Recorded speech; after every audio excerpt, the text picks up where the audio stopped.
All right, guys, here we are, hole number 5.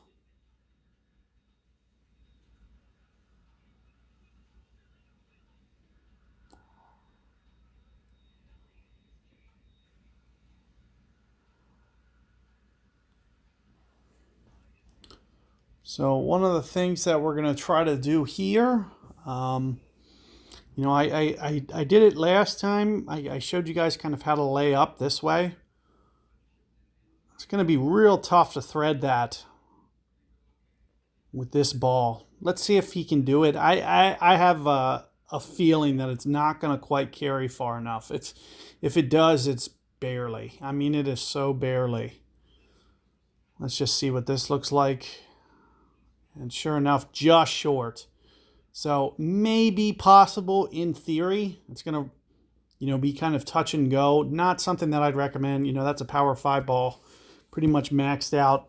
His wind reduction. Kind of his best case scenario was the shot that he just hit there.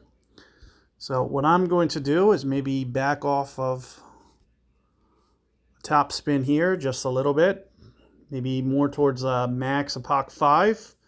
And we're going to try to land somewhere over in here with some curl. Now, what this is going to allow me to do, it's going to create a little bit of extra momentum, but hopefully it keeps me out of that lower sand too. So I'm thinking 5 rings. I'm trying to, you can see I'm trying not to dip into that sand. If I don't dip into that sand, I can essentially, keep the ball up at a higher elevation. And when the ball's at a higher elevation, hopefully it carries farther, and we don't have to worry about it landing short on that other side. So you can see I create a nice angle. We get it up here full. Technically, I could probably full top spin that. It's going to have an advantage. But I also wanted to simulate kind of an Epoch 5 shot there for you guys as well. So that was exactly what you could do with an Epoch 5. And you can see with the extra on the Epoch 6, probably best to use it.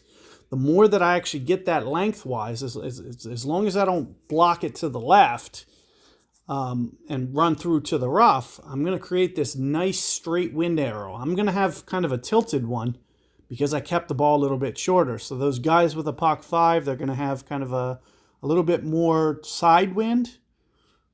And the guys with Epoch 6 into Epoch 7, they're probably going to be able to get that up a little bit farther, have almost a dead straight needle if they execute that perfectly.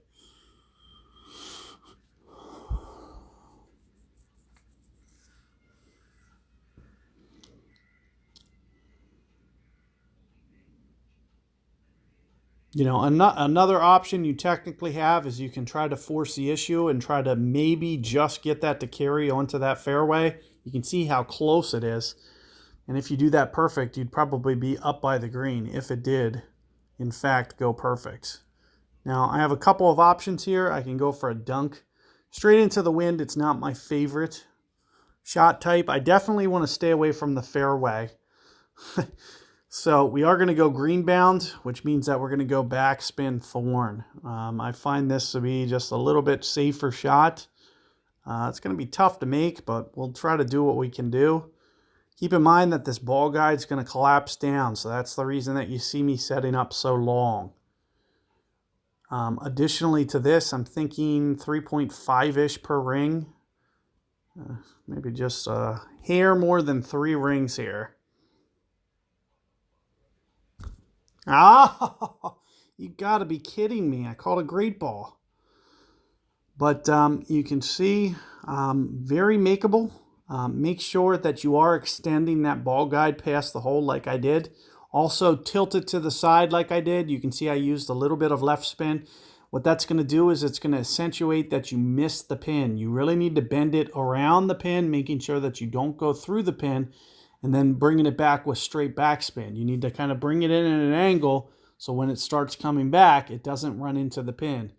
Because you don't want to use no backspin and then it goes and lands right behind the pin. Well, you'll have a tendency to maybe run into the pin, which will essentially take you out of the shot completely. So definitely what you want to avoid. Hopefully you're able to get your perfect balls. Good luck with that hole, and I'll see you guys on the next one.